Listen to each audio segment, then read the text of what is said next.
كتاب أنزلناه إليك مبارك ليدبروا آياته وليتذكر أولو الألباب.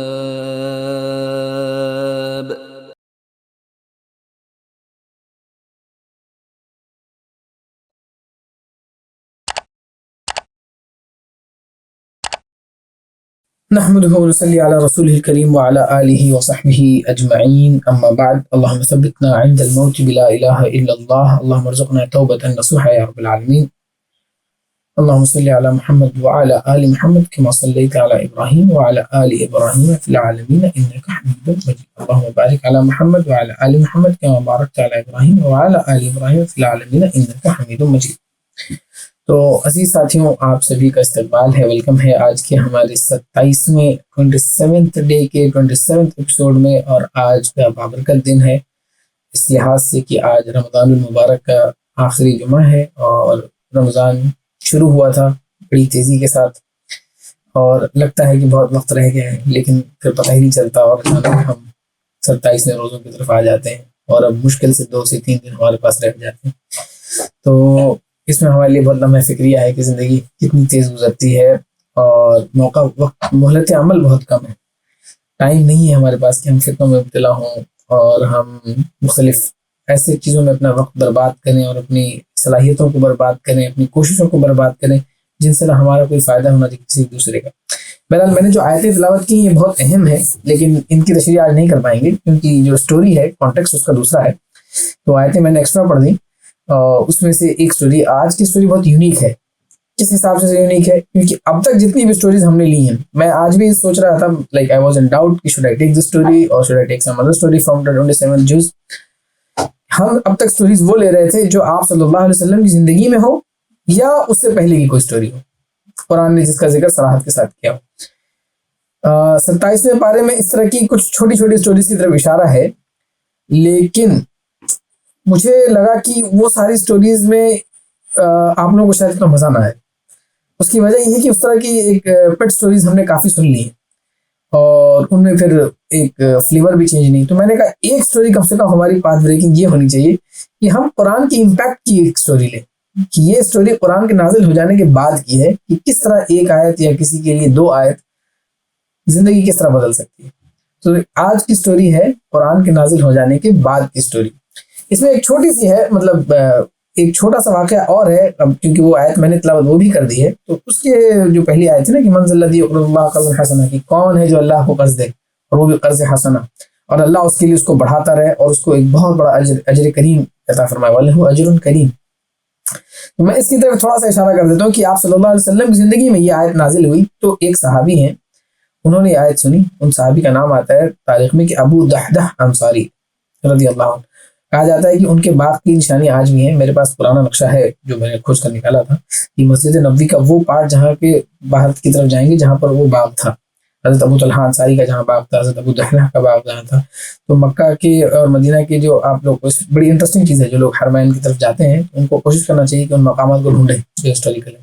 تو حضرت ابو دحدح انصاری ایک بڑے نیک انصاری صحابی تھے. انہوں نے یہ آیت سنی، آیت اللہ کے رسول صلی اللہ علیہ وسلم کو نازل ہوئی. اس کا کانٹیکسٹ دوسرا ہے کہ کب نازل ہوئی اور کیا ہوا تھا، لیکن بہرحال قرآن کی آیتوں کا ایک اسلوب ہوتا ہے. ایک تو وہ کیسی موقع پہ نازل ہو تو اس وقت تو اپلائی ہوں گی، اس کے بعد ہمیشہ کے لیے جب بھی اس طرح کی کوئی چیز ہوگی وہ آیتیں ہمیشہ کے لیے ایور گرین ہے. قرآن کی کوئی آیتیں اس طرح سے نہیں ہوں گی، قرآن کی بہت لمیٹڈ ہیں. اس مسئلے میں آپ کو نہیں پڑھنا ہے کہ کوئی آیتیں ایسی جو وہ بہت لمیٹڈ ہیں، اور آپ کوئی بھی تفسیر پڑھیں گے تو آپ کو دکھ جائے گا کہ اگر کوئی آیت بہت ہی اسپیسیفک کانٹیکسٹ ہو یا جسے ناسخ و منسوخ کا مسئلہ کہتے ہیں اس طرح کی.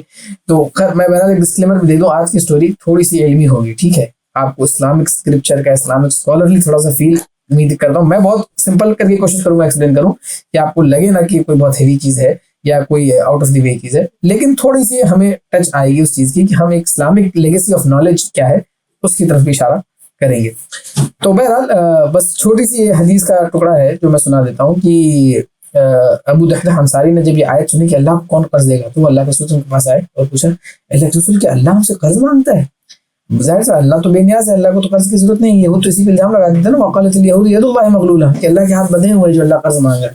تو اللہ حقیقت میں قرض نہیں مانگ رہا ہے. اللہ تعالیٰ اپنے پیغمبر کے ذریعے جو آیتیں یہ نازل کر رہا ہے، قرض، اللہ کو قرض دینے کا مطلب یہ ہے اللہ کے پاس امانت دینا کہ اپنے نیک اعمال، اپنے عطیات، اپنے صدقات، اپنے خیرات، اپنی جو بھی اچھی چیزیں ہیں، یہ آپ جو جمع کر رہے ہیں آخرت کے لیے، تو یہ قرض ہی ہے نا اللہ، تو اللہ اس کو لوٹا کے آپ کو دے گا، اللہ اس کے بدلے اجر دے گا آپ کو.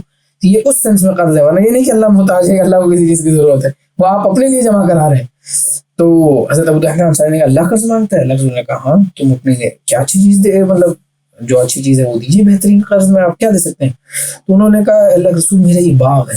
ان کا ایک بڑا اچھا باغ تھا، اس میں کہتے ہیں 600 کھجور تھے، یعنی 600 کھجور کے پیڑ تھے، اور اسی میں ان کا گھر تھا، ان کی بیگم بھی رہتی تھی، بچے بھی رہتے تھے.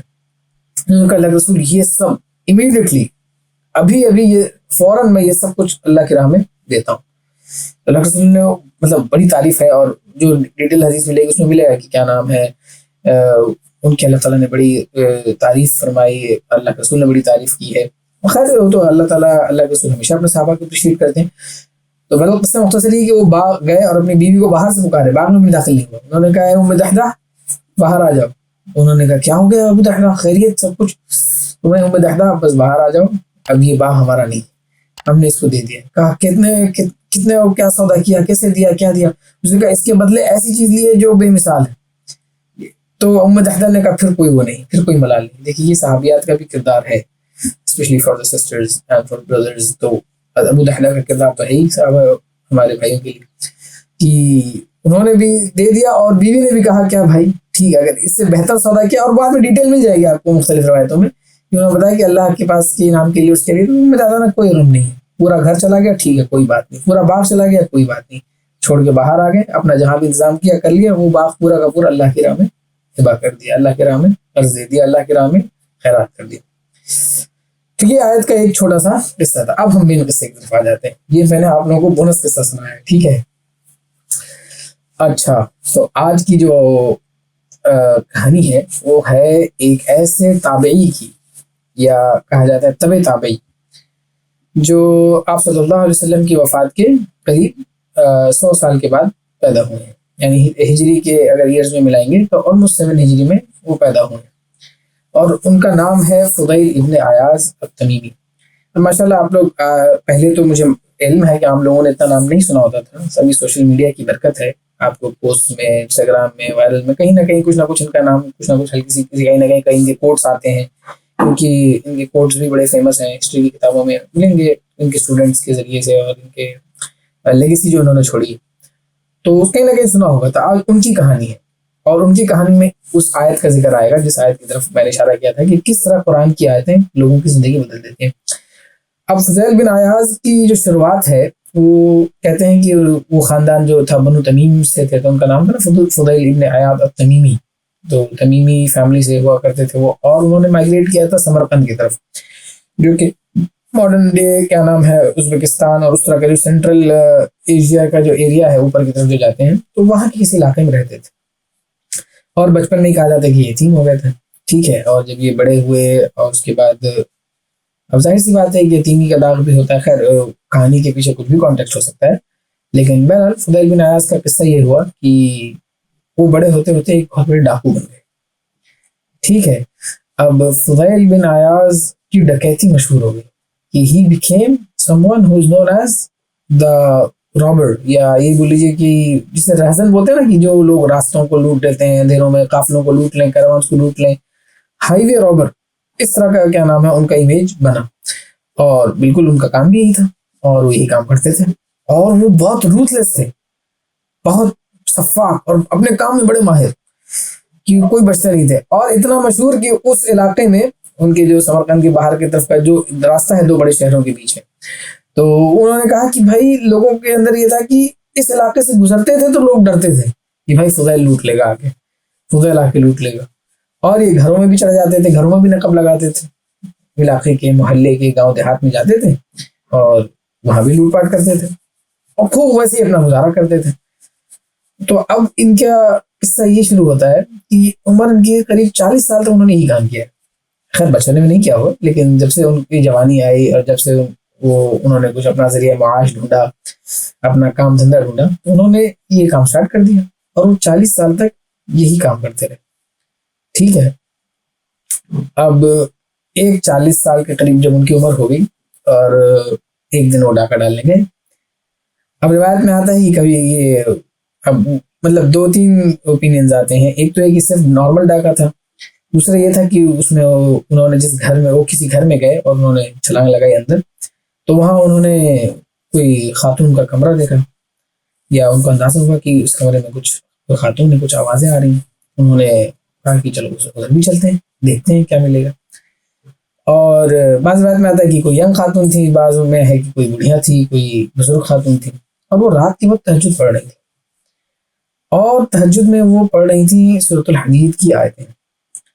فضیل بن عیاض کیونکہ بھائی تو ان کو زبان تو پتہ ہی تھی اور تھے تو عرب ہی, تو ان کے لیے مسئلہ تو نہیں تھا کہ ان کو قرآن سمجھ میں تو نہیں آنے والا تھا یا اگر کوئی بات. تو وہ دروازے کی اوٹ سے رک کے سننے لگی کہ کیا پڑھ رہی ہے, 1 سیکنڈ 2 سیکنڈ کی, چلو 1-2 سیکنڈ سنتے ہیں پھر اپنا کام تو ہم کریں گے. تو وہ سننے لگے. اب وہ آیتیں جو اس عورت نے پڑھی ہیں وہ بڑی زبردست ہیں. اس نے پڑھا الم یأنی للذین آمنوا ان تخشع قلوبہم, میں نے جو آیتیں شروع پڑھی ساری وہ ساری اس نے پڑھی, تو بھائی ظاہر سی بات ہے سیکوینس میں پڑھی ہوگی نا, کہ اس میں پہلے منافقین کا اللہ کی طرف سے قرض مانگنے والوں کا ذکر ہے, پھر منافقین کا ذکر ہے کہ منافق مرد اور منافق عورتیں کس طرح سے ایمان والوں کا مقابلہ کریں گے اور کوشش کریں گے کہ ایمان والوں سے پوچھیں, تو ایمان والوں کو بگائیں گے کہ بھائی جاؤ بھائی اب ہمارا کیا لینا دینا, تم تو دنیا میں فتنوں میں پڑے رہتے, ہم عبادت کا وقت آتا تھا تو تمہیں فتنے پھیلانے ہوتے تھے. ہم جب ایمان کی بات کرتے تھے, اسلام کی بات کرتے تھے, تو تم اپنے اپنے نظریات لے کے آ جاتے تھے. ہم جب اطاعت کی بات کرتے تھے تو تم ہمیں ڈرانے کی بات کرنا شروع کر دیتے تھے. آج کے دور میں ہم سوشل میڈیا پہ اچھی بات کریں تو آپ نیچے فتنہ شروع کر دیتے ہیں. ہم کیا نام ہے اللہ کے رسول کی دین کی بات کریں تو آپ مسئلہ شروع کر دیتے ہیں. ہم اچھا پوسٹ ڈالیں تو نیچے آپ خراب کمنٹس کر دیتے ہیں, آپ گالیاں دے دیتے ہیں, یا آپ فتنہ انڈیسنٹ ٹویٹس پوسٹ کر دیتے ہیں. کوئی کسی گناہ سے بچانے کے لیے کہے تو آپ اس کو دوسرے گناہ سے کمپیئر کرنا شروع کر دیتے ہیں.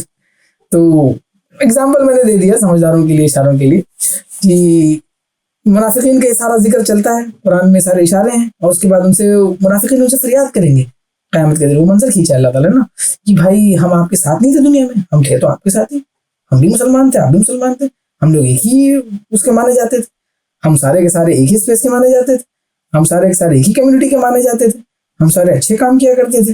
ہاں تو وہ جواب دیں گے بھائی ساتھ تو تھے, یعنی نام تو تم ہمارے ساتھ ہی گنے جاتے تھے, لیکن تمہارا کام صرف فتنہ پھیلانا تھا.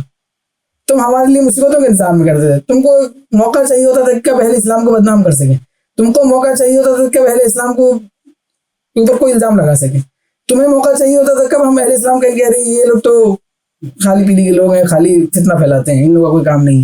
یعنی منافقین کا یہ کردار ہمیشہ سے رہا ہے کہ فتنہ وہ خود پھیلائیں گے لیکن الزام دوسروں کو دیں گے کہ بھائی یہ لوگ فتنہ پھیلاتے ہیں, یہ لوگ فتنہ پھیلاتے ہیں. منافقین کا یہ بہت اسٹریٹجک پلے ہوتا ہے جو جس کو قرآن نے ذکر کیا ہے کہ اور تم شبہات میں مبتلا رہتے تھے, یعنی تم بڑے کنفیوزن رہتے تھے, اور اس کے ساتھ ساتھ تمہیں کیا نام ہے آرزوؤں نے دھوکے میں, یعنی تمہاری تمناؤں نے تمہیں دھوکے میں ڈال رکھا تھا. تو یہ ساری آیتیں چل رہی ہیں, میں اس لیے بتا رہا ہوں ہلکا سا کہ فضیل بن عیاض یہ سب سنتے ہوئے آ رہے ہیں کہ بھائی دنیا میں تم یہ کرتے تھے, فتنوں میں مبتلا رہتے تھے, الزام ہم کو دیتے تھے, اس کے بعد خود فتنوں میں مبتلا اس طرح سے رہتے تھے اور ہمارے لیے مصیبتوں کو کھڑی کرنا چاہتے تھے. ہر جگہ چاہتے تھے کہ ہمیں بلیم کرو, ہر جگہ چاہتے تھے کہ اہل ایمان کے اوپر مصیبتیں آ جائیں, ہر جگہ تمہاری کوشش یہ ہوتی تھی کہ کس طرح سے ایمان کی بات کرنے والوں کا منہ چھوٹا ہو جائے, کس طرح سے اسلام کی نفاذ کی بات کرنے والوں لوگوں کی بات کو رد کر دیا جائے, ان کی بات کو ہلکا بنا دیا جائے, اس کی جگہ کے اپنے دوسرے مسئلے, اگر کوئی بات کر رہا ہے دین کی تو تم ذکر کر دو کسی ایسی چیز کا, کھیل تماشے کا ذکر کر دو, یا کوئی بات کر رہا ہے اللہ کی اطاعت کی, اللہ کی بندگی کی, تم مسئلہ کرا کر دو اچھا بھائی اس کی تو ذات ٹھیک نہیں, اس کا تو یہ ٹھیک نہیں, اس کا تو وہ ٹھیک نہیں. تو یہ جو کرنے کی حرکتیں کرتے تھے تو آج تو بھائی اب اللہ تعالیٰ کا حق آ گیا, تو تم کچھ نہیں کرنے والے ہو, اور تم شبہات میں مبتلا رہتے تھے. تم کو اپنے دین کو لے کے خود ڈاؤٹ تھا, کبھی تم اس ازم کی طرف بھاگ رہے تھے, کبھی اس ازم کی طرف بھاگ رہے تھے, کبھی لبرلزم تمہیں چھو جاتا تھا, کبھی فیمنزم تمہیں چھو جاتا تھا, کبھی تمہیں یہ ازم فلاں اچھا لگنے لگتا تھا, کبھی تمہیں فلاں تہوار اچھا لگنے لگتا تھا, کبھی تمہیں اسلام کا یہ عنصر سے تکلیف ہونے لگتی تھی, کبھی تمہیں اسلام کے اس عنصر سے تکلیف ہونے لگتی تھی. بہرحال فار ایگزامپل کے طور پہ یہ ساری باتیں میں نے اجمالی عرض کی ہیں کہ یہ ساری آیتیں کانٹیکسٹ سنتے ہوئے آ رہے ہیں. اور پھر اللہ کا عذاب کا ڈراوا کہ بھائی آج کوئی فدیہ قبول نہیں ہوگا, نہ ان سے جنہوں نے کفر کیا, نہ وہ جو منافق تھے. یعنی منافق وہ کلمہ پڑھنے والے لوگ رہے ہوں گے نا, ظاہر سی بات ہے. منافق کا مطلب یہی ہوتا ہے نا کہ جو بظاہر اسلام میں ہو, بظاہر روزی بھی رکھتا ہو, بظاہر اسلام کا دعویٰ بھی کرتا ہو, بظاہر داڑھی بھی رکھی ہو اس نے, بظاہر ہو سکتا ہے حجاب بھی پہنا ہو اس نے, بظاہر ہو سکتا ہو مسجد میں نماز پڑھنے بھی آتا ہو. بلکہ منافقین تو نماز پڑھنے آتے ہی تھے, قرآن نے تو ذکر کیا کہ نماز تو وہ پڑھتے ہی تھے. تو ایسا نہیں تھا کہ وہ نماز نہیں پڑھتے تھے, نماز وہ پڑھتے تھے, لیکن ان کی نمازیں ان کی منہ پہ ماری جائیں گی. انہیں کی نمازوں کے لیے اللہ نے قرآن میں لعنت کی کہ فویل للمصلین, لعنت ہے ان مصلیوں پہ. کون سے مصلین بھائی؟ جن کی نمازیں میں ڈھیلا پن ہے. اس کی تفسیر میں جائیں گے تو بہت کچھ ملے گا کہ وہ کون سی نمازیں ہیں جن کے پر اللہ نے لعنت کی ہے ان نمازیوں پہ. تو بہرحال یہ سارے کام کرتے ہوئے بھی لوگ جہنم میں جا سکتے ہیں. اور فضیل ابن عیاض کی ان کی پیدائشی مسلمان تھے اور ان کے ذہن میں یہ بات تو آنی تھی. اور پھر اللہ تعالیٰ کی آیت آتی ہے کہ الم یأن للذین آمنوا ان تخشع قلوبهم لذکر اللہ, کہ کیا وقت نہیں آیا کہ جو لوگ ایمان لائے ہیں ان کے دل پگھل جائیں اللہ کی یاد سے. یعنی جو ایمان کا دعویٰ کرتے ہیں, جو کہتے ہیں کہ ان کے دلوں میں ایمان ہے, کیا وقت نہیں آیا کہ ان کے دل اللہ کی یاد سے تھوڑا نرم ہو جائیں, ان کے دل اللہ کی یاد سے اور حق کے آگے وما نزل من الحق, جو حق ان کے لیے آیا اس کو اپنے سامنے ان کے سامنے کھل جائے, اس کے سامنے وہ جھک جائیں. کیا ان کو خشیت طاری ہو جائے, ان کو خشوع آ جائے؟ نہیں آیا ایسا وقت. تو اب میں مطلب سوری مجھے تھوڑا اس واقعے کے ساتھ کچھ زیادہ ہی لگاؤ ہے. تو فضیل ابن عیاض نے جب یہ سنا تو بے ساختہ ان کی زبان سے کیا نکلا ہے, بلا قد آمن قد آن, کہ بھائی بے شک, ٹروتھ, یس, یقیناً وقت آ گیا وہ وقت. اب سوچیے ایک بندہ جو 20 سال سے کم چلو 20 سال کی عمر سے بھی لوٹ پاٹ شروع کی ہو تو 40 سال کی عمر تک 20 سال تو ہو گئے, صرف ڈاکے ڈال رہا ہو, صرف جس کا خوف کا یہ عالم ہو, تھرتھری کا یہ عالم ہو کہ لوگ نام سن کے کانپتے ہیں. اس نے تھوڑا سا قرآن سنا ہے ایک بڑھیا سے یا ایک خاتون کی تہجد کی نماز, اور اس آیت کے بعد اس کی یہ کیفیت طاری ہوئی. اب فضیل بن عیاض خود پریشان کہ یہ کیا ہو رہا ہے. سو ہی لیفٹ ایوریتھنگ, وہاں سے نکل کے باہر آ کے کسی کونے میں بھائی اندھیرے میں بھائی کہیں راستے میں ایک جگہ پیڑوں کے نیچے جا کے بیٹھیں اور غور کریں کہ یار میرے ساتھ یہ کیا ہوا. جو آیتیں میں نے سنی اور جو بات میں نے سنی بے ساختہ ان کی بات سے نکلا, لیکن اب آدمی انٹرسٹ کرتا ہے نا, اس کو ہضم کرنے میں ٹائم لگتا ہے. تو آ کر وہ سوچ رہے ہیں, غور کر رہے ہیں, اور وہ تنہائی والی جگہ ڈھونڈ کے دیکھ کے بیٹھے تھے, لیکن انہیں نہیں پتا تھا کہ جہاں وہ بیٹھے ہیں وہیں پیچھے ایک چھوٹا سا قافلہ رکا ہوا تھا. تبھی وہ قافلے والے بیدار ہوئے اور ان لوگوں نے آپس میں باتیں شروع کر دی. تو فضیل بن عیاض کو ان لوگوں کو نہیں پتا تھا فضیل بن عیاض یہاں کہیں پیڑ کے پیچھے ایسے بیٹھے ہیں سن رہے, تو وہ بات کیا کر رہے ہیں. تو اس میں ایک نے دوسرے سے کہا کہ بھائی چلو یہاں سے نکل لو, زیادہ دیر رکنا ٹھیک نہیں.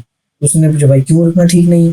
تو بھائی یہ علاقہ فضیل بن عیاض کا ہے, وہ یہاں پر ڈاکے بہت خطرناک ڈالتا ہے اور وہ ہائی روبر ہے, اور ایسا ہے کہ اگر ہم یہاں زیادہ دیر رکے تو ابھی آس پاس کہیں ہوگا اور آ جائے گا اور پھر ہمارا سارا سامان لوٹ لے گا. اور وہ بڑا جری ہے, بڑا بہادر ہے, اس کا مطلب یعنی وہ صفاق ہے کہ اس سے کوئی کمپٹیشن ہماری کوئی بس کی بات ہی نہیں. تو فضیل بن عیاض یہ سن کے ان کے اور مطلب یار یہ کیا, مطلب اللہ تعالیٰ نے کوالٹیز وہاں یہ صورت آگے ہم اگر آگے مطالعہ کریں گے تو ظاہر سی بات ہے فضیل بن عیاض نے آگے پیچھے بھی تو سنی ہوگی, پوری صورت کم سے کم مجھے امید سنی ہی ہوگی, لیکن اس کے بارے میں زیادہ ڈیل نہیں میں تھی. یہ آیت کا ان کا وہ ہے کہ ٹرننگ پوائنٹ تھا. لیکن اس آیت میں, اس صورت میں آگے کی آیتیں جو آ رہی ہیں نا کہ اللہ تعالیٰ مردہ کرے گا, زندہ کرے گا, پھر اس کے بعد دنیا کی آزمائش پھیلانا ہے, یعلموا انما الحیاۃ الدنیا لعب ولہو, کہ بھائی دنیا کی زندگی کیا ہے, ایک دھوکہ ہے, کھیل ہے, تماشا ہے, وزینت و خوبصورتی ہے, وتفاخر ہے, اپنے آپ کو بڑھاوا دینا. یہ ساری مطلب یہ صورت بہت امپیکٹفل صورت ہے. اگر کوئی, ویسے تو قرآن کی ہر صورت امپیکٹفل ہے, لیکن کوئی سنے تو یہ اسپیشلی یہ جو حصہ ہے قرآن کا نا, سورۃ الحدید سے لے کے سورۃ التحریم تک, یہ آلموسٹ 28واں پارہ اور تھوڑا سا 27واں پارہ کا اینڈ, کہ اس حصے کی خاصیت یہ ہے کہ یہ ان اہل ایمان کے لیے جن کے دل میں تھوڑا سا مرض پایا جاتا ہے, ان کے لیے یہ ایک بہت بہترین اور بہت معرکۃ الآراء حصہ ہے. اور اس میں ان کے دل کی صفائی کے لیے, ان کے دل کی پاکی کے لیے بہت سارے چیزیں اللہ تعالیٰ نے رکھی ہیں, تو جس کا جیسے کہ اگزامپل ہم لوگ ابھی دیکھ رہے ہیں.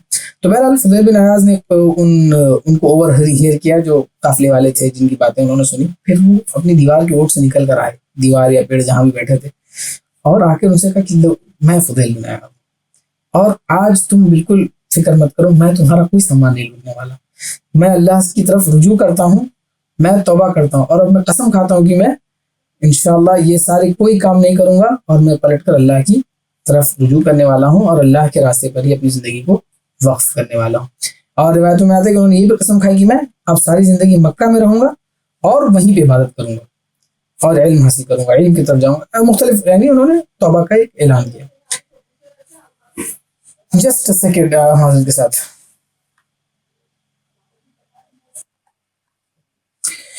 I'm sorry, I had a slight knock in the door, so I had to look for it. So معذرت کے ساتھ. بہرحال تو فضیل بن عیاض کی زندگی کا جو یہ ٹرننگ پوائنٹ تھا, اس کے بعد انہوں نے اب ان کی زندگی کا, میں بہت اب تھوڑا سا جو آپ لوگوں کو میں اسٹارٹنگ میں کہا تھا نا کہ کچھ اسکالرلی لیگیسی کا اندازہ آپ کو ہوگا کہ کیا ہوتا ہے. تو فضیل بن عیاض نے توبہ کی. میں قصہ بہت مختصر کر رہا ہوں, ان کی زندگی بہت ڈیٹیل میں ہماری تراث میں محفوظ ہے, جو اہل علم ہیں وہ جانتے ہیں. تو فضیل بن عیاض نے کیا کیا بھائی، وہاں سے سب سے پہلے انہوں نے کیا کیا چینج آف لوکیشنس. بھائی اب اس جگہ اس علاقے میں تو نہیں رہنا بھائی، جہاں پہ اتنی بدنامی ہو چکی ہے وہاں پہ نیک کام بھی کرو گے تو لوگ الزام ہی ڈالیں گے نا. اب اگزامپل کے طور پہ نا کہ اب بھائی بدنامی ہو گئی ہے، اب مردوں کی ایک بدنامی ہے کہ عورتوں کو کنٹرول کرتے ہیں، تو کوئی صحیح نصیحت بھی کریں گے تو ان کو لگے گا، کئی بار خواتین کو لگے گا بھائی ہمیں کنٹرول کرنے کی بات کر رہے ہیں، یہ تو ہمارا بھلا نہیں چاہتے اگزامپل. اور کئی بار اس کا اپوزٹ بھی ہوتا ہے. تو ایک امیج کہیں پہ خراب ہو جاتی ہے تو پھر اس کو ٹھیک ہونے میں بہت مشکل ہوتا ہے، اس کا بہت مشکل ہوتا ہے. تو فضیل بن عیاض کے لیے یہ بھی مسئلہ تھا. اور دوسری بات یہ ہے کہ آپ اسی ماحول میں رہو جس ماحول میں آپ نے غلط کام کیا ہو تو بہت ایک ریپرکشنز آنے کے بہت چانسز ہوتے ہیں کہ آپ وڈرول سمٹمس میں چلے جائیں گے، سنڈروم میں، کہ آپ واپس اس طرح کی حرکتوں میں ملوث ہو جائیں. تو انہوں نے اپنا گھر بار علاقہ محلہ ایوری تھنگ چھوڑ دیا. انہوں نے ہجرت کی کہاں پر؟ Kufa. Kufa was the learning centre. اچھا یہ جو پیریڈ ہے یہ امام ابو حنیفہ وغیرہ سے پہلے کا پیریڈ ہے، ٹھیک ہے، یعنی ان کے آس پاس کا ہی پیریڈ ہے، ایگزیکٹ ایئرز سملر آس پاس ہی ہیں. تو مطلب کوفہ از مرکز، میں نے اشارہ اس لیے کیا ہے کہ علم کو پتہ چل جائے کہ کوفہ واز دا مرکز of centre of learning after that. اور پورے امام حنیفہ بھی وہاں ہوا کرتے تھے اور مختلف ائمہ دین کے وہاں پہ ہوا کرتے تھے. تو ابھی فضیل بن عیاض کوفہ پہنچے اور وہاں پر انہوں نے نئی زندگی. روایتوں میں آتا ہے کہ وہ پہلے تو 3-4 دن پریشان رہے، کچھ نہیں ملا، کھانے پینے کی بھی پریشانی ہے، مسجد میں سو رہے ہیں جاگ رہے ہیں. پھر دھیرے دھیرے کچھ ادھر ادھر. اب تھے تو ہنرمند آدمی بھائی، ظاہر سی بات ہے ایک آدمی 20 سال اگر ڈاکہ مارا ہوگا اس کے پاس اسکل تو ہوگا، کچھ نہ کچھ ایکسپرٹیز تو اس کی ہوگی، ظاہری بات ہے نا. تو اگزامپل کے طور پہ انہوں نے چیزیں کی اور جو بھی، اب ڈیٹیل میں ہم نہیں جا رہے ہیں. تو خیر لائف اسٹائل شروع کیا اور اب انہوں نے کیا اپنا ارادہ کیا کہ اب میں علم کے راستے پڑھوں گا.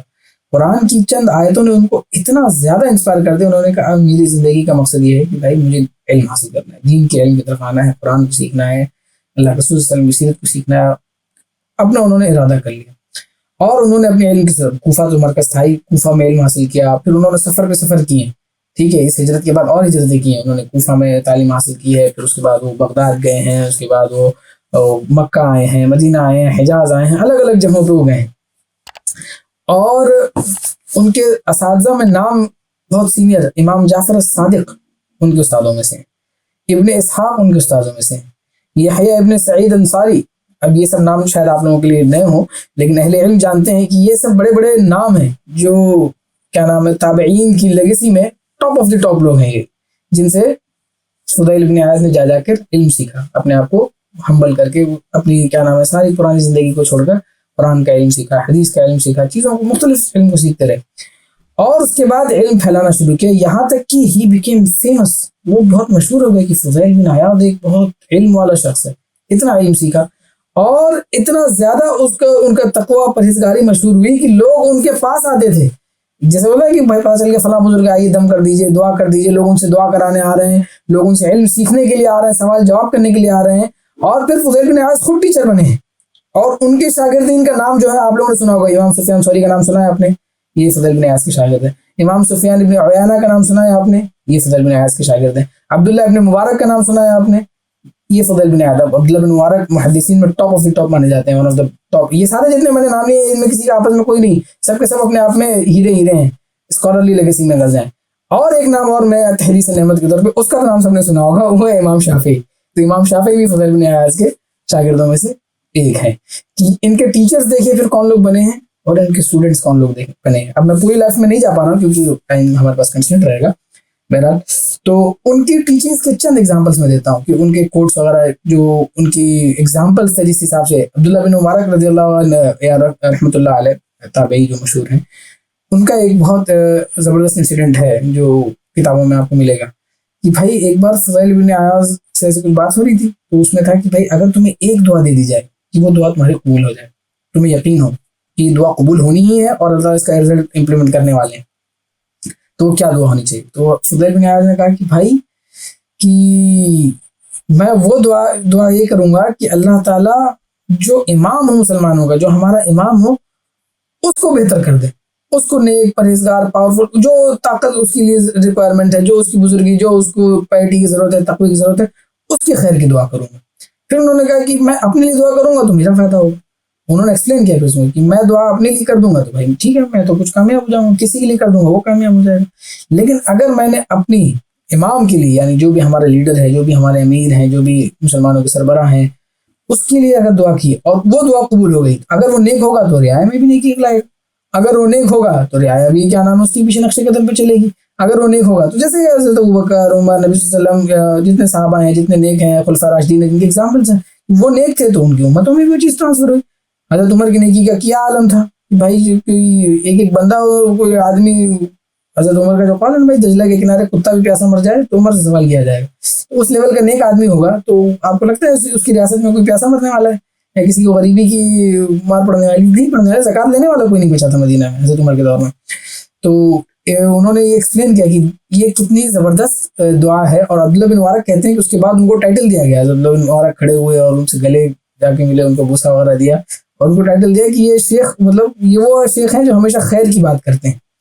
اور اس کا ایک بہت اچھا, اور بھی ان کے بہت سارے ٹائٹل ہیں, جیسے عابد الحرمین ان کو کہا جاتا ہے, شیخ الخیر کہا جاتا ہے, کیا کیا بہت سارے ٹائٹلز ہیں فضیل بن عیاض کے جو اسی طرح کے واقعات سے ملتے ہیں.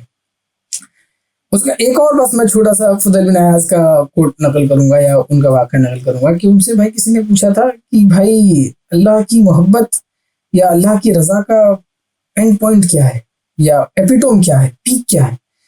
تو انہوں نے بہت باریک بات بتائی. ہم نے اس کو پرانی سٹوریز میں ذکر کیا ہے, ٹھیک ہے, آئی تھنک سٹوری نمبر 16 ہونی چاہیے, اور سٹوری نمبر 16 بھی ہونی چاہیے, اور I think story number I think 10 ہوگی, یس آئی تھنک 10 ہوگی. تو ڈے 10 اور ڈے 16 کی سٹوریز میں آپ وہ پوائنٹ جا کے ایکسپلین میں پڑھ سکتے ہیں. میں پوائنٹ بتا رہا ہوں کہ انہوں نے کیا کہا کہ تم اللہ کا شکر کرو, عبادت کرو والہانہ انداز میں, کہ it doesn't make a difference if you are in a blessed or if you are being tried. یعنی تمہیں نعمتیں مل رہی ہوں یا تمہیں آزمائشیں مل رہی ہوں, تمہارے حالانکہ نعمتیں بھی آزمائشی ہوتی ہیں, تمہیں اچھائی مل رہی ہو یا تمہیں برائی مل رہی ہو, تمہیں آسائشیں مل رہی ہوں یا تکلیفیں مل رہی ہوں, اس کا تمہاری عبادتوں میں فرق ہی ختم ہو جائے. ان ادر ورڈز کہ تمہارا صبر اور تمہارا شکر کمبائن ہو جائے. تم الحمدللہ کہو, تمہیں کچھ بھی ملے تم الحمدللہ کہو, تمہیں نیکی ملے تم کہو الحمدللہ, تمہیں بدی پہنچے تم کہو الحمدللہ, تمہیں اللہ تعالیٰ نواز دے تم کہو الحمدللہ, تمہیں اللہ تعالیٰ کسی چیز سے محروم کر دے, چھین لے, تم کہو الحمدللہ. تمہارے پہ اوپر آزمائش آ جائے, تمہاری, اب فضیل بن عیاض کی زندگی میں واقعات ہیں, ان کے بیٹے کی جوانی میں وفاتگی ہوئی ہے, انہوں نے اپنی زندگی میں مصیبتیں دیکھی ہیں, اور ان کا کریکٹر لوگ دیکھتے ہیں کہ بالکل جو انہوں نے بات کہی تھی وہ کر کے دکھایا تھا. بائی دا وے ان کے بیٹے بھی بڑے بزرگ ہیں اور بڑے نیک ہیں, اور he is known as one of the people who died because of Quran, listening to Quran. اور نماز میں اور بڑی خطرناک آیتیں تلاوت کی. حضرت فضیل بن عیاض نماز پڑھا رہے تھے, ان کے بیٹے پیچھے آئے نماز میں, کہ انہوں نے سورۃ الانعام کی جہنم کے تذکرے کی بہت شدید آیتیں تلاوت کی. اور ان کے بیٹے کے بارے میں مشہور تھا کہ جب بھی قرآن پڑھا تھا تو وہ بے اختیار رونے لگتا تھا, اتنا نرم. یہ دیکھیے اللہ تعالیٰ نسلوں میں ٹرانسفر کرتا ہے, یہ پوائنٹ میرا آگے تھا, میں نے ابھی لے لیا.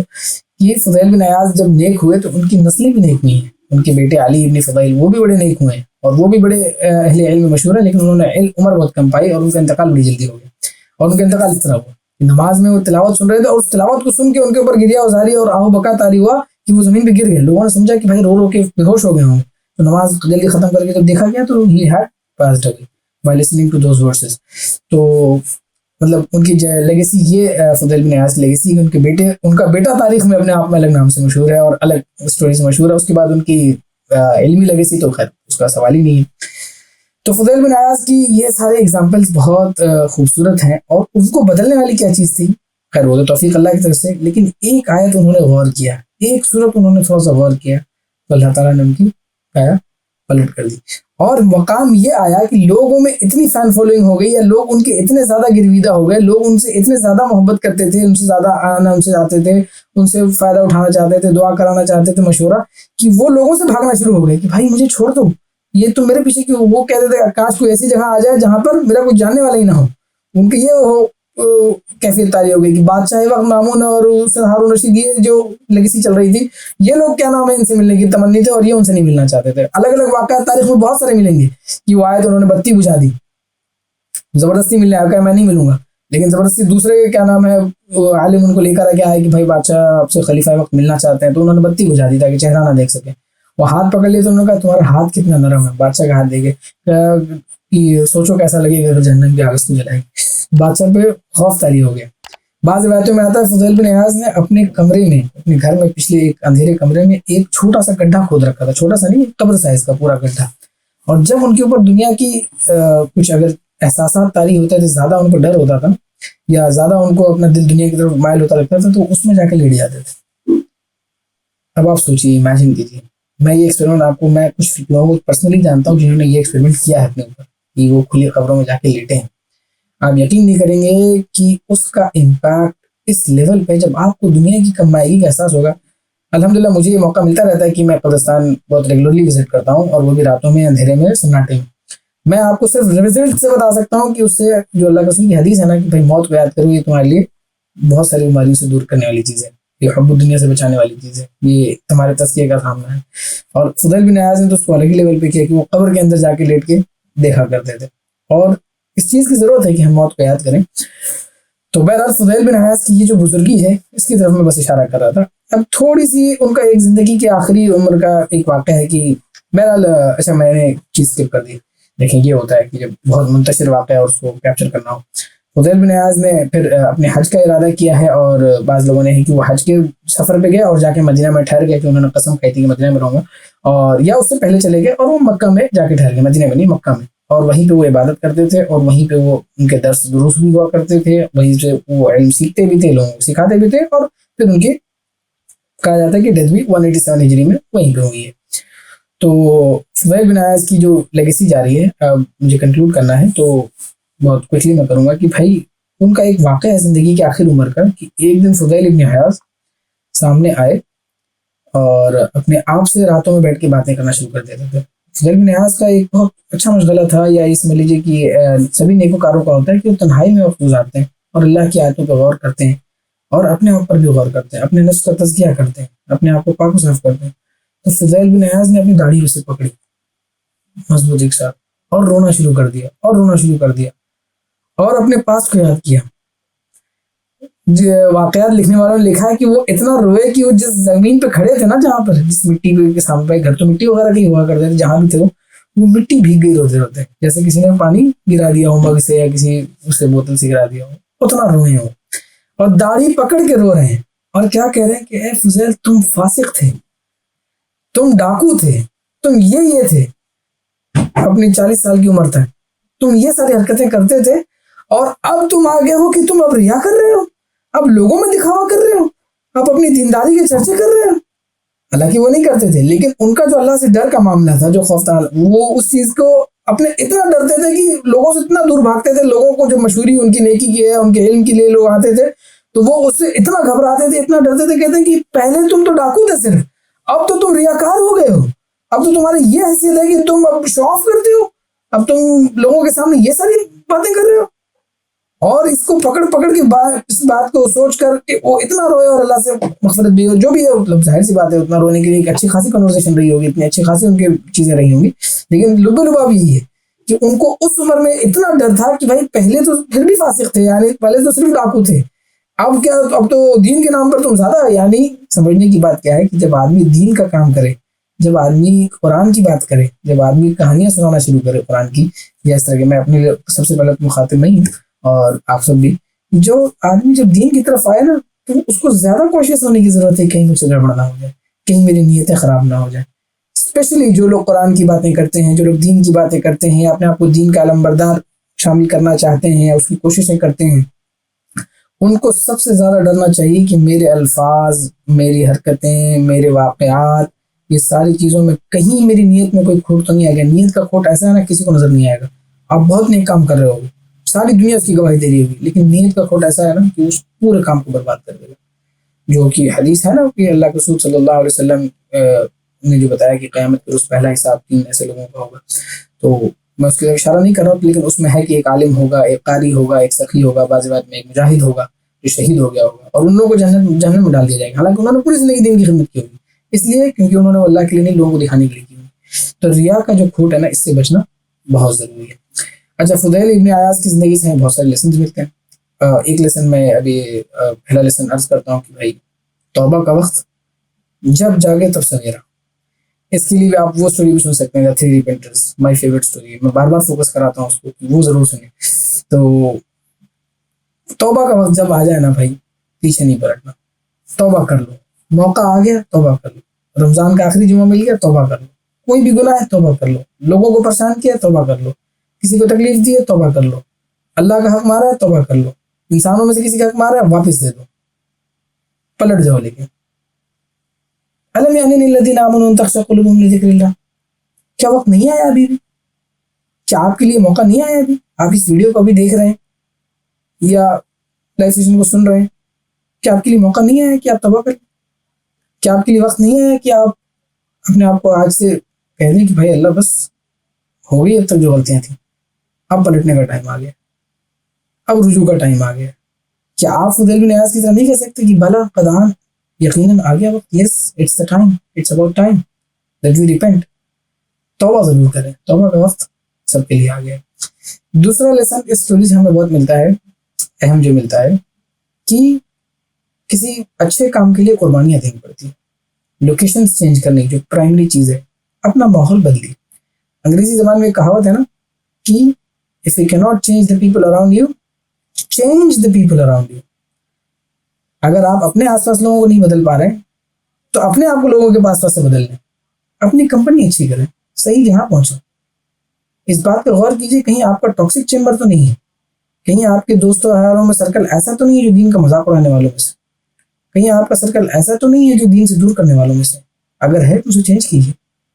کہیں ایسا تو نہیں کہ آپ کے احباب, آج کل تو یہ چلے ریئل لائف میں لوگوں کا سرکل ختم ہو گیا, لیکن کیا آن لائن آپ کے سرکل, کیا واٹس ایپ آپ ایسے گروپس میں تو نہیں ہے جو دین کے ٹھٹا اڑانے والوں میں سے ہیں یا دین سے بیزار کرنے والوں میں سے ہیں؟ کیا آپ ایسے کسی سرکل کا حصہ تو نہیں ہے جہاں پر دین کو کم سیریسلی لیا جاتا ہو اور دوسری چیزوں کو زیادہ سیریسلی لیا جاتا ہو؟ کیا آپ کسی ایسے آرگنائزیشن کا, کسی یا ایسے سنگٹھن یا کسی ایسے جماعت کا حصہ تو نہیں ہو گئے جہاں دین پہلی پریورٹی نہ ہو بلکہ کچھ اور پہلی پریورٹی ہو, کوئی اور چیزیں بڑی خوشنما بنا کے ہو سکتی ہیں کہ بھائی ہم بہت اچھی چیز ہے, ہم بہت اچھے کاز کے لیے کام کر رہے ہیں, لیکن وہ دین نہیں ہے. تو اپنے آپ کو صحیح لوکیشنز میں لے کے آئیے, صحیح لوگوں میں لے کے پہنچیے. فضیل بن عیاض نے اپنے آپ کو صحیح ٹیچرز تک پہنچایا, پھر وہ فضیل بن عیاض بنے کہ ان کے اسٹوڈنٹس وہ لوگ ہیں جو اسلامک تراث میں ہماری مسلمانوں کی جو علمی لیگیسی ہے نا اس میں پائونیئرز ہیں وہ لوگ. یعنی ان میں سے کسی کو ہلا دیں گے تو ایک اچھی خاصی ٹریڈیشن ہل سکتی ہے. ہماری پوری فقہ, ہماری پوری جورسپروڈنس ان سب لوگوں پہ کھڑی ہوئی ہے. تو اپنے آپ کو صحیح لوکیشنز پہ لے کے جانا, جس جہاں پہ برائیاں ہو رہی ہیں وہاں سے بچ کے نکلنا, جو جس جگہوں پہ نیکی کے امکانات ہو وہاں پر پہنچنا. یہ فضیل بن عیاض کی زندگی کا ایک لیسن ہے. اور کوسٹ آف نالج, توبہ کر کے بیٹھ نہیں جانا ہے. اگر آپ نے دین کی طرف پلٹنے کا فیصلہ کر لیا ہے تو اس بھروسے نہ رہیے کہ میں نمازیں پڑھتا رہوں گا, خالی میں یہ کروں. حالانکہ نمازیں آپ صرف پڑھتے رہیں اور صحیح طرح نماز بھی آپ نے پڑھی نا تو انشاءاللہ آپ کامیاب ہوں, لیکن صحیح طرح والی نماز پڑھنی چاہتے ہیں, منافقین والی نماز نہیں پڑھنی ہے, لیکن علم کی طرف ہونی چاہیے. فضیل بن عیاض ڈکیت سے توبہ کی تو سوچ سکتے تھے چلو ٹھیک ہے کوئی کام دھندا کرتا ہوں چھوٹا موٹا, بس زندگی گزر جائے گی اور اپنا نماز روزہ عبادت کریں گے, ختم. فضیل بن عیاض نے کہا کہ علم حاصل کرنا ہے, اللہ کی معرفت کی طرف بڑھنا, اپنے قدموں کو اس راہ پہ لگا دینا تاکہ واپسی کی گنجائش نہ رہے. ایک جہاں پر سٹک انسان پہ جب بھاؤ آتا ہے نا تو وہ بہنا شروع ہو جاتا ہے, لیکن ایک انسان جس نے اپنا ٹارگٹ معین کر لیا ہو, جس نے اپنا ایک مقصد معین کر لیا ہو, جس نے اپنا ایک گول پکڑ لیا ہو کہ میں اس راہ پہ چلوں گا, تو وہ اس راہ پہ چل پڑتا ہے. تو اس کے پاس حالات کیسے بھی ہیں, ایک نصب العین ہوتا ہے, ایک ٹارگٹ ہوتا ہے آگے بڑھنے کا. تو اپنے آپ کو دین کے علم سیکھنے کی منزل پر گامزن کر دیں. آپ کچھ بھی کرتے ہوں, آپ پروفیسر ہیں, آپ انجینئر ہیں, آپ ڈاکٹر ہیں, آپ ہوم میکر ہیں. ہوم میکرز کے لیے تو سب سے زیادہ اپرچونیٹی ہے بھائی میرے حساب سے, کہ I understand you have family responsibilities ایوری تھنگ, لیکن still you have time. Instead of wasting it on chit chatting chattering, کچھ بھی کرنے سے دین کا علم حاصل کیجیے. آج کے دور میں تو گھر بیٹھے دین کا علم آ رہا ہے. Join up anywhere, get into the coast of knowledge. کیونکہ اگر آپ کوسٹ آف نالج سے نہیں رہیں گے, صرف عمل کے بھروسے رہیں گے, تو یاد رکھیے کہ جو علم الیقین ہے نا وہ عمل سے بڑھتا ہے. یقین کا علم جب عین الیقین میں تبھی بنے گا جب آپ عمل کریں گے. علم کے اوپر جب عمل کیا جاتا ہے تو علم راسخ بھی ہوتا ہے, ثابت بھی ہوتا ہے اور عامل بھی ہوتا ہے. تو عمل کو بڑھانے کے لیے علم ضروری ہے, علم کو بڑھانے کے لیے عمل ضروری ہے. یہ دونوں ایک دوسرے کے ساتھ کمبو بنا کے چلتے ہیں. اور فضیل بن عیاض کی زندگی میں آپ کو یہ کلیئر ملے گا کہ انہوں نے علم کا راستہ اختیار کیا اور عمل کا راستہ اختیار کیا, اور وہ بیک وقت. یعنی کچھ لوگ ہیں ہماری اسلامک لیگیسی میں جو بحیثیت علماء مشہور ہوئے, اسکالرلی لیگیسی ان کی مشہور ہے. کچھ لوگ بحیثیت بزرگی, تقویٰ, تزکیہ یہ مشہور ہوئے, جس میں تصوف کی بھی لائنیں آ جاتی ہیں. کہ کچھ لوگ اس طرح مشہور ہوئے ہیں کہ وہ بہت بڑے علام تھے, بڑے مطلب علم کے لیے they were famous for their legacy of knowledge, and some people became famous for their piety. لیکن کچھ لوگ ایسے ہیں, بہت سارے لوگ ہیں جو دونوں میں کامن ہے, اور حقیقت یہ ہے کہ اسلامک سائنسز کے حساب سے اگر کوئی صحیح عالم ہوگا تو وہ عمل بھی اس کے لیے مشہور ہوگا, یعنی وہ دونوں میں ہوگا. لیکن Fuzail bin Ayaz is someone who is remembered for both, وہ اپنے تقوی کے لیے بھی جانے جاتے ہیں, اپنے علم کے لیے بھی جانے جاتے ہیں, اور وہ ان دونوں کے لیے بہت زیادہ اچھی طرح سے ہر طرف سے پوری امت کے نالج کی لیگیسی میں ان کا ایک بہت بڑا مقام ہے. اور وہ کس طرح سے آیا انہوں نے, کہ انہوں نے علم اور عمل کے کمبو کو بیٹھایا اور علم حاصل کرنے کی راہ میں لگے, اور اپنے عمل کو اس سے اثبات دیا, اور عمل کو اثبات دیا اپنے علم حاصل کرنے کی راہ سے. اور آخری چیز, آخری لیسن جو ہے, کہ فضیل بن عیاض کے اوپر ایک بہت بڑا کرٹیک تھا ان کی زندگی میں. فضیل بن عیاض خود بھی بہت کرٹیک کرتے تھے, وہ علماء کو کرٹیسائز کرتے تھے کہ تمہیں کیا ہو گیا ہے, کہتے تھے لما تقولون ما لا تفعلون, سب کی آیت ہے نا, تم وہ کیوں کہتے ہو جو تم کرتے نہیں ہو. فضیل بن عیاض کو اس بات سے بڑی نفرت تھی. بہت سارے علماء ہیں جو نصیحتیں بڑی بڑی کرتے ہیں, آ کے تقریریں بڑی بڑی جھاڑ جاتے ہیں, بڑی بڑی اچھی اچھی باتیں کر کے چلے جاتے ہیں, لیکن عمل ان کی زندگی میں 0/0. 0/0 تو خیر انڈیفائنڈ ہے, انفینٹی ہے, لیکن 0 ہے, کوئی عمل کچھ نہیں ہے. باتیں بڑی اچھی اچھی کرا لو, باتیں کرنے میں یہ ایکسپرٹ ہے, باتیں کرنے میں تو لگے گا ان سے بڑا عالم دین کو ہے ہی نہیں, ان سے بڑا تقوی والا کوئی ہے ہی نہیں, لیکن خود کی کیفیت یہ کہ فجر کی نماز میں گول اٹھنے کی سکت نہیں. خود کا حال یہ ہے کہ قرآن سے مہینوں قرآن پہ زنگ لگی ہوئی ہے. سوشل میڈیا پہ پوسٹ اس طرح سے ہیں کہ سارا قرآن کا علم ان کے پاس ہی آ گیا ہوگا, ریمائنڈرز اس طرح سے پوسٹ کیے جا رہے ہیں کہ سب کچھ آپ کے پاس ہوگا, کہ یہ تو ایک دم چلتے پھرتے علم اور عمل ہوں گے, لیکن ریئل لائف میں اٹس آل زیرو. تو فضیل بن عیاض کو اس سے بڑی نفرت تھی. وہ علماء کو خاص طور سے, جو ان کے شاگردین میں تو علماء ہی ہیں سارے, علماء کے سرکل میں ہی ان کو اٹھنا بیٹھنا تھا. بھائی تم وہ باتیں کیوں کہتے ہو جو تم کرتے نہیں, وائی ڈو یو سے things which you don't do it. وہ نصیحتیں کیوں کر رہے ہو جو تم خود نہیں کرتے. تم خود تہجد نہیں پڑھتے, دوسروں کو کہہ رہے ہو آگے تہجد پڑھے. تمہارے خود روزے کے معاملہ ٹھیک نہیں, تم دوسروں کو کہہ رہے ہو کہ اپنے روزے کے معاملہ ٹھیک ہے. تمہارا خود اپنی بیوی بچوں کے ساتھ سلوک اچھا نہیں, تم دوسروں کو آ کے نصیحت کر رہے ہو. تمہارا خود کا معاملہ کھٹائی میں پڑا ہوا ہے اور تم آ کے سوشل میڈیا پہ لوگوں کو گیان دے رہے ہو کہ یہ کرنا چاہیے وہ کرنا چاہیے. یہ اس کا یہ مطلب نہیں ہے کہ کوئی اچھی بات نہ آپ پوسٹ کریں, بالکل آپ پوسٹ کریں, آپ اچھی باتیں ہیں, آپ اچھی نصیحتیں ہیں, ریمائنڈرز بھی ڈالیں, سب کچھ ڈالیں, لیکن پہلا فوکس یہ ہونا چاہیے کہ آپ خود عمل کر رہے ہیں کہ نہیں کر رہے. تو فضیل بن عیاض کا یہ بہت بڑا کریٹک تھا کہ وہ لوگوں کو یہ بات کہتے تھے اور لوگ ان سے اس بات سے پریشان بھی ہوتے تھے. اور فضیل بن عیاض کو لوگ کرٹیسائز کرتے تھے ایک چیز میں, کہ وہ اسلام کے ایکسپینشن کا ایج تھی. اس وقت بہت زور و شور پہ جہاد کے قافلے چلتے تھے, اور اسلامک ریاستوں کے ایکسپینشن چل رہے تھے, لوگوں کو نئی نئی ٹریٹریز فتح ہو رہی تھی, نئی جہاں پہ مسلمان حکومتوں پہ حملے ہو رہے تھے, مسلمان حکومتیں دوسری جگہوں پہ اٹیکس کر رہی تھی, اور ایک گلوبل ایکسپینشن تھا, ایک گلوبل جہاد کا ٹائم تھا وہ.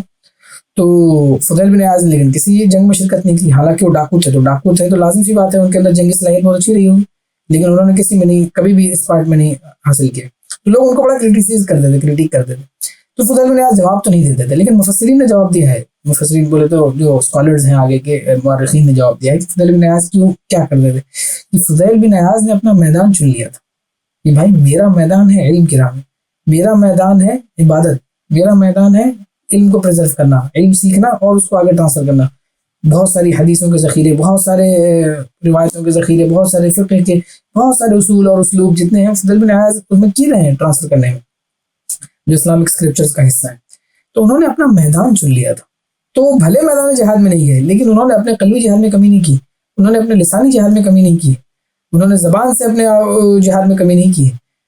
تو مجھے اور آپ کو ضرورت ہے کہ ہمیں بھی ابھی کوئی جنگ لڑنے کی تو مناسبت موقع ہمارے پاس نہیں ہے. فلسطین میں لوگ لڑ رہے ہیں, اللہ نے کامیاب کرے, جہاں پہ ان کو موقع ہے وہ لوگ لڑتے ہیں. ہمارے پاس طرح کی اپرچونیٹیز ابھی تو نہیں ہے. تو ہمیں اپنا میدان چننا ہوگا. We have to find our area of work, کہ ہم کہاں پر کنٹریبیوٹ کرنے والے ہیں, ہم کہاں پر اسلام کے اس عظمت کا حصہ ہونے والے ہیں, حصہ لینے والے ہیں اپنا. ہم کہاں سے اس اسلام کی نشو و نما میں, اسلام کی بڑھت میں, اسلام کی گروتھ میں, اللہ کے دین کے لیے, اللہ کے قرآن کے پیغام کو ارسال کرنے کے لیے, اللہ کے نبی کریم صلی اللہ علیہ وسلم کے پیغام کو عام کرنے کے لیے ہمارا حصہ کہاں پہ, ہم کہاں پہ اپنے, جیسے ہوتا ہے ایک بہت بڑا جگسو پزل ہے مسلمان اسکالرس کا, لیگیسی کا. ایک ایگزامپل سمجھیے کہ ایک بہت بڑا ایک جگسو پزل ہے, اس میں بہت سارے لوگوں کے فٹ ہیں. آپ اس میں اپنے آپ کو کہاں فٹ کر سکتے ہیں؟ کیا کوئی چھوٹی سی ایک چین بن سکتے ہیں آپ کہیں بیچ میں, کہ آپ کے اوپر سے کچھ نالج آپ نے کچھ سیکھے اور کہیں دوسروں کو آپ ٹرانسفر کر دیں؟ اس دین کے علم کے اور اس عمل کی راہ میں, اس قرآن کے پیغام کے ٹرانسفر کی راہ میں, اس حدیث کے, اس اسلام کے, اس دین کے آپ اشاعت میں، اس دین کے نفاذ میں، اس دین کے انڈرسٹینڈنگ میں آپ کہاں اپنا حصہ دے سکتے ہیں؟ اپنا میدان چنیے. کیا آپ ایک فیملی اچھی ڈیولپ کر سکتے ہیں؟ کیا آپ ایک اچھے بزنس مین بن سکتے ہیں اور اس میں اسلام کو نافذ کر کے دکھا سکتے ہیں؟ کیا آپ ایک اچھے ورکر بن سکتے ہیں؟ کیا آپ ایک اچھے اے آئی اسپیشلسٹ بن سکتے ہیں اور اے آئی میں اسلامک اینگلس کیا ہوں گے ان کو ڈال کر کے دکھا سکتے ہیں کہ بھائی اے آئی کی یہ شرعی حیثیت ہونی چاہیے، اے آئی کا یہ طریقہ ہونا چاہیے، فلسفیکل لیول پہ اے آئی کو اسلام کی یہ نظر سے دیکھا جانا چاہیے. بائی دا وے اس پر کام ہو رہا ہے اور کام ہوا بھی ہے. آپ اپنا میدان چنیے کہ آپ دین کو اپنے طور پہ کیا دے سکتے ہیں، اور رمضان اس سے بہتر موقع نہیں ہے. ابھی جو 2-3 دن بچے ہیں نا، اس میں اپنی زندگی کا فیصلہ لیجیے کہ بھائی میں اپنے کریئر میں، ہم چنتے ہیں نا، میں کریئر یہ چنوں گا، ہاں میں کام یہ کروں گا، میں زندگی کا آگے میرا فاسٹ فارورڈ یہ. دین کے علم کو لے کے، دین کے علم کو راہ کو لے کر اپنا کریئر ضرور چنیے کہ آپ دین کی کریئر میں کہاں پہ ہیں اور کہاں جانا چاہتے ہیں. کچھ اپنا مقصد معین کیجیے کہ میں بھائی قرآن کے علم حاصل کرنے والوں میں اور اس کے علم کو پھیلانے والوں میں شامل ہونا چاہوں گا. میں چاہتا ہوں کہ میں صحابہ اکرام رضی اللہ عنہ کی زندگیوں کو سمجھوں پورا. اپنے ٹارگیٹس بنائیے.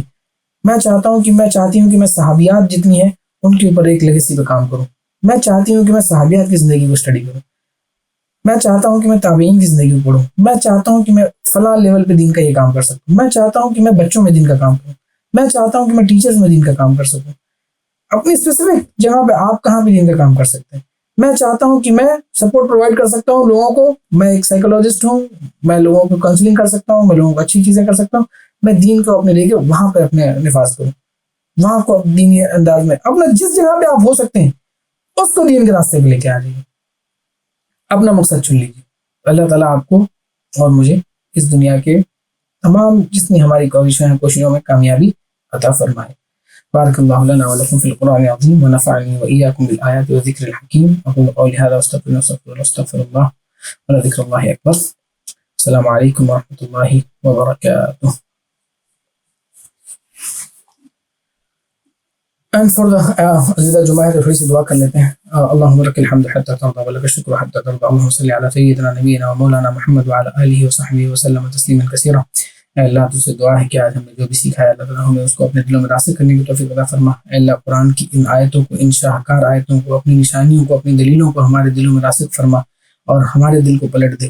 ہمارے لیے وہ وقت لا دے کہ ہم تیری راستے کی طرف پلٹ جائیں. ہمیں اس راستوں پہ چلنے کی توفیق عطا فرما دے جن راستوں پہ چل کر تیرے کامیاب بندے کامیاب ہوئے. ہمیں ان راستوں سے محفوظ کر دے جن پر چل کر تیرے ناکام بندے ناکام ہوئے.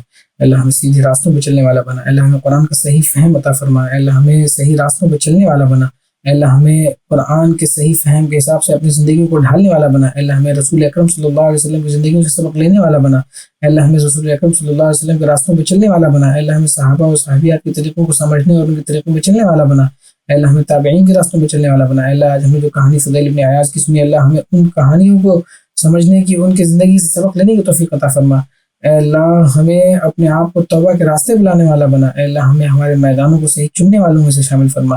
اے اللہ ہمیں منافقین میں نہ شامل کیجیے. اے اللہ ہمیں مؤمنین میں شامل کیجیے. اے اللہ ہمارا شمار فاسقین و منافقین میں نہ ہو. اے اللہ ہمارا شمار مؤمنین میں ہو. اے اللہ ہمارا شمار ان لوگوں میں ہو جن کی تو نے مغفرت فرمائی ہو. اے اللہ ہمارا شمار ان لوگوں میں جنہوں نے دین میں اپنا حصہ لیا ہو. اے اللہ ہمارا شمار ان لوگوں میں جو دین کی راہوں میں اپنے آپ کو بچھانے والے رہے ہوں.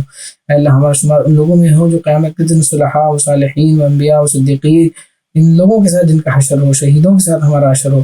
یا اللہ جو لوگ دنیا میں تیرے لیے کام کر رہے ہیں ان سب کو ثبات و استقامت عطا فرما. ان کی کاوشوں کو، کوششوں کو قبول فرما. اے اللہ غزہ میں ہمارے مسلمان جو مظلوم ہیں ان کو طاقتور بنا دے. ان کی کمزوریوں کو دور فرما دے. ان کو اپنے غیر سے مدد فرما. اللہ ہمارے دشمن جو غاصبین ہیں، جو زائنسٹ ہیں، اللہ ان کو تباہ و برباد کر اور ان کے مقابلے میں ہم جتنے مظلومین ہیں ان کی مدد فرما. ان کو قوت سے قوت عطا فرما. اے اللہ ہمارے مسلمان دنیا میں جہاں بھی مظلوم ہیں اللہ ان کو مظلومیت سے نکل کر اپنے آپ کو صحیح ثابت قدم کرنے کی توفیق عطا فرما. اے اللہ ہم سب کو اسلام کو سمجھنے کی توفیق عطا فرما. ہمیں قرآنی کہانیوں کو بار بار سننے اور سمجھنے کی توفیق عطا فرما. اور ہمیں بار بار یہ توفیق عطا فرما کہ ہم بار بار قرآن کی آیتوں کو پڑھیں، بار بار سبق لیں، بار بار پلٹیں اور بار بار قرآن میں اپنے آپ کو غتزن پائیں، قرآن میں اپنے آپ کو کھویا ہوا پائیں، قرآن کے عمل کو لے کر اپنے آپ کو عامل پائیں، قرآن کو لے کر اپنی زندگیوں میں نافذ پائیں، قرآن کو لے کر اپنی زندگیوں میں چلتا پھرتا پائیں، قرآن کو لے کر اپنی زندگیوں میں آگے بڑھتا ہوا پائیں، قرآن کو اپنی زندگیوں میں آگے روشنی پائیں، قرآن کو لے کر اپنے داہنے روشنی پائیں، قرآن کو لے کر اپنے بائیں روشنی پائیں، قرآن کو لے کر اپنے پیچھے بھی حفاظت پائیں اور قرآن کو لے کر آسمان کی طرف سے آنے والی ساری رحمتوں کا نزول ہم پر ہو اور قرآن ہماری حفاظت کا سبب بنے جب ہم قبر میں پہنچے. اللہم قرآن ہمارے لیے قیامت کے دن حجت بنے، ہماری طرف سے حجت بنے. اللہ قرآن کو ہمارے لیے حجت بنانا. حجت اللہ کا او علیک. اللہ اللہم اجعلنا ممن قرآن الحج لک ولیس بعلیک. یا اللہ قرآن ہمارے لیے حجت بنے. اللہ قرآن ہمارے لیے روز محشر ہماری طرف سے گواہی دینے والا ہو. اللہ قرآن روز محشر ہمارے لیے گواہی دے، ہمارے خلاف گواہی نہ دے. اے اللہ ہم سب کو اصحاب القرآن بننے کی توفیق عطا فرما. اللہ ہم سب کے اس روزوں کو قبول فرما، ہمارے رمضان کی عبادتوں کو قبول فرما، ہمارے قیام کو قبول فرما، ہماری تراویح و تہجد کو قبول فرما، ہمارے صبر کو قبول فرما، ہمارے سحور کو قبول فرما، ہماری افطاریوں کو قبول فرما، ہماری جتنی بھی کوششیں رہی ہیں ہماری تلاوتوں کو قبول فرما، ہمارے ترجمہ پڑھنے کو قبول فرما، ہماری کہانیاں پڑھنے کو قبول فرما، ہماری کہانیاں سننے کو قبول فرما. اے اللہ ہم سب کو اس رمضان کے بعد ایک بدلی ہوئی زندگی لے کر آنے کی توفیق عطا فرما. اللهم صل على سيدنا نبينا ومولانا محمد وعلى آله وصحبه وسلم تسليما كثيرا وصل اللهم تعالى على خير خلقه محمد وعلى آله وصحبه أجمعين برحمتك يا أرحم الراحمين. كتاب أنزلناه إليك مبارك ليدبروا آياته وليتذكر أولو الألباب.